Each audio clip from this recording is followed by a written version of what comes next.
Selamat pagi, salam sejahtera. Terima kasih karena bersama dengan saya di Nazlin Unity Channel. Ini satu lagi rahasia Perikatan Nasional yang tak pernah Anda tahu, yang wajib Anda share kepada semua orang.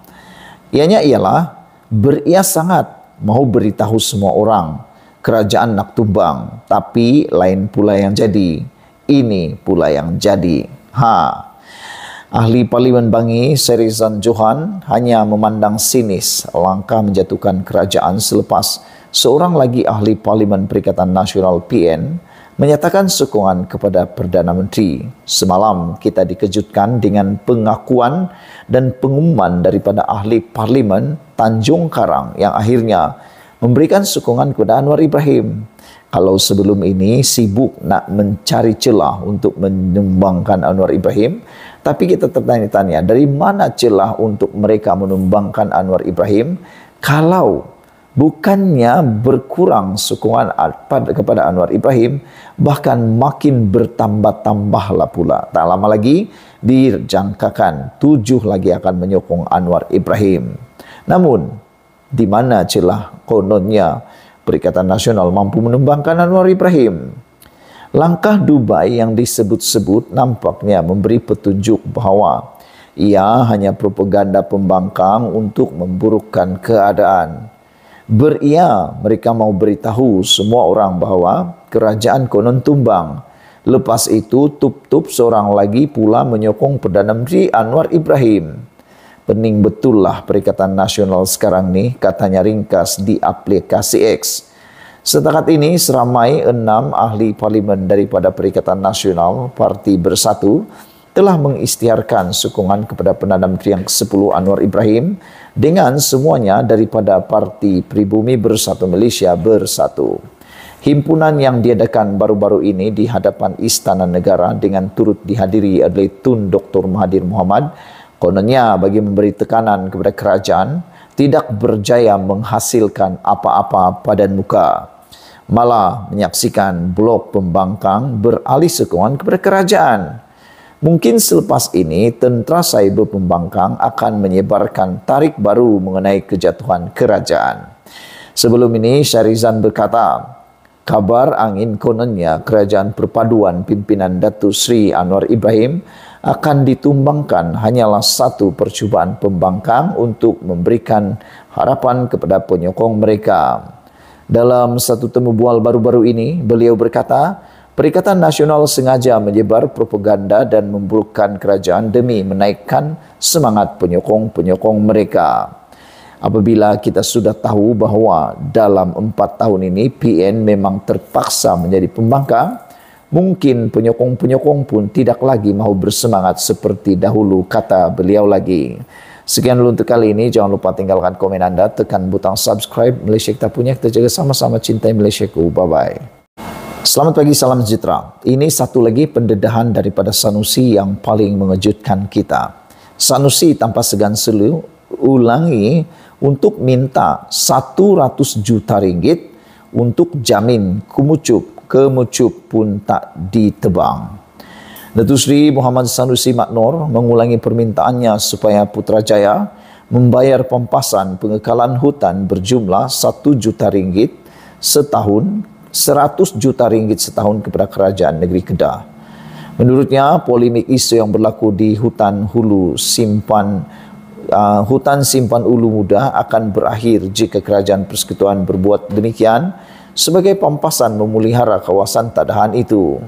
Bahkan, pengerusi Perikatan Nasional PN Kedah berkenan memberi jaminan tidak akan ada sebarang pokok balak pun ditebang di negeri itu jika peruntukan terbabit diterima, termasuklah kemecup sekalipun. Ini termasuklah kemuncup sekalipun tidak akan dipotong, kata Sanusi, walaupun semakan mendapati habitat bagi rumput dari keluarga Piokea itu di kawasan terbuka, bukannya di kawasan hutan simpan.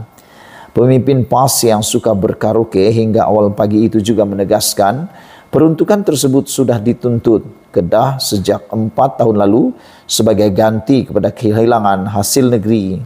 Mereka tuduh kata kita tebang balak, maka kawasan tadahan air Ulu Muda tercemar. Pembelakan ini Jabatan Perhutanan yang menguatkuasakan peraturan dan undang-undang. Mereka agensi kerajaan persekutuan, kata Sanusi. Prosedur penerbangan, had penerbangan dan had pengeluaran dikuatkuasakan jabatan berkenaan. Pasal apa duk hentam kerajaan negeri, kata Sanusi. Jadi, untuk menghentikan semua polemik ini, bagi 100 juta ringgit setahun yang kedah minta, pekau kemecu pun kami tak tebang, katanya. Dakwa Sanusi pihaknya sudah menulis surat kepada Perdana Menteri Anwar Ibrahim mengenai bayaran khas tersebut. Bayaran itu jelasnya sebagai pampasan selepas Kedah banyak berkorban untuk negara dalam menjaga sumber air bersih bagi 3 negeri serta menjamin keselamatan makanan negara. Kawasan tadahan hujan Ulu Muda di Kedah adalah punca Sungai Empangan yang membekalkan 90% bekalan air di Kedah, 80% di Pulau Pinang dan 70% di Perlis untuk pengairan sawah padi, sumber air bersih dan sebagainya. Terdapat 4.2 juta orang yang tinggal di Perlis, Kedah dan Pulau Pinang sangat bergantung kepada air mentah di Ulu Muda. Netizen memberikan pelbagai reaksi tentang tuntutan daripada Sanusi ini. Ada netizen yang menganggap Sanusi ini mencari wang yang mudah. Mereka kata, carilah wang yang lebih mudah selain daripada tuntutan daripada kerajaan persekutuan. Ada juga yang kata, Anwar tak perlu layanlah Sanusi ini, kata mereka. Sekian dulu untuk kali ini. Jangan lupa tinggalkan komen anda, tekan butang subscribe. Kita jumpa lagi. Bye-bye. Selamat pagi, salam sejahtera. Terima kasih kerana bersama dengan saya di Nazilin Unity Channel. 2 jam selepas pengumuman, kononnya pencen penjawat awam dihapuskan. Ini reaksi daripada netizen yang benar-benar mengejutkan kita semua. Kata netizen, hapus dulu pencen menteri, wakil rakyat sebelum nak mansuh pencen pejabat awam. Seiring cadangan pelaksanaan skim tidak berpencen kepada penjawat awam baharu, pengguna media sosial hari ini menuntut langkah ini dikuatkuasakan terlebih dahulu kepada semua lantikan politik. Selain membabitkan menteri dan timbalan menteri, reaksi pengguna media sosial menerusi komen di Facebook berita harian online, mahukan langkah sama turut diambil terhadap wakil rakyat, membabitkan ahli parlimen dan juga ahli Dewan Undangan Negeri Adun. Terdahulu, rancangan melaksanakan skim tidak berpencen kepada penjawat awam baharu itu dimaklumkan Timbalan Perdana Menteri Datuk Seri Dr. Ahmad Zahid Hamidi pada sidang medianya sempena lawatan kerja beliau ke Ibu Pejabat Angkatan Pertahanan Awam Malaysia APM di Kajang pagi tadi. Seorang pengguna media sosial, Aizal, menyifatkan bayaran pencen kepada wakil rakyat sebagai satu pembaziran. Bekas ahli parlimen dan adun ahli Dewan Undangan Negeri patut tidak berpencen. Membazir komennya di ruangan Facebook berita harian online hari ini. Berikut antara komen pengguna di laman media sosial yang sama. Muhammad Firdaus Selamat Adi mengatakan, mansuhkan juga pencen para barisan menteri dan semua wakil rakyat yang ada dalam negara ini. Adalah sangat merugikan duit kerajaan bayar pencen kepada mereka ini semua. Tukar sajalah kepada skim ke WSP. Hadi Ghazali pula katakan sepatutnya pencen ahli parlimen dan adun serta bekas-bekas menteri yang harus dihapuskan. Sing-sing kata sama-sama mansuh. Beliau kata sama-sama mansuh dengan semua menteri dan bekas ahli parlimen dan lain-lain. Sahrul Nizam Abed kata, kalau menteri yang servis tak sampai 5 tahun tu tak ada pencen, tu memang patutlah kan. Pencen ini pun untuk orang yang servis sekurang-kurangnya 30 tahun je kan. Kalau nak samakan dengan private swasta, bonus pun kena sama dengan private swasta jugalah. Syukur-syukri kata, menteri pun sama tiada pencen, bagi adil katanya. Den Nazri kata, buat sekali kepada YB, menteri dan seangkatannya baru adil. Ni jadi sepenggal berkhidmat dah boleh dapat full penuh pencen katanya. Muhammad Zahiri kata pencen menteri, adun dan ahli parlimen patut sangat dimansuhkan. Sementara itu ada juga dalam kalangan netizen yang menganggap wajar jika pemansuhan skim bayaran pencen hanya membabitkan wakil rakyat saja bukannya semua pejabat awam.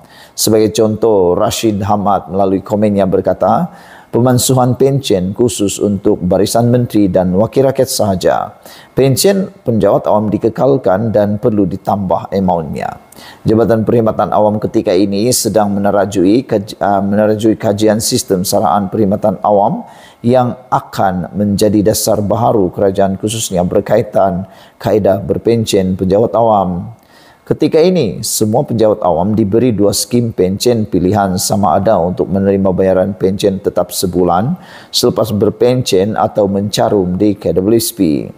Minggu lalu, laporan interim satu kajian sistem saraan perkhidmatan awam SSPA sudah pun diserah kepada Perdana Menteri Datuk Seri Anwar Ibrahim oleh Ketua Setiausaha Negara Tan Sri Muhammad Zuki Ali bersama Ketua Pengarah. Bersama Ketua Pengarah Perkhidmatan Awam KKPA Datuk Seri Wan Ahmad Dahlan Abdul Aziz. Dipetik daripada sabudin.com, sumber daripada beritaharian.com. Sekian dulu untuk kali ini. Jangan lupa tinggalkan komen anda, tekan butang subscribe. Kita jumpa lagi. Bye-bye.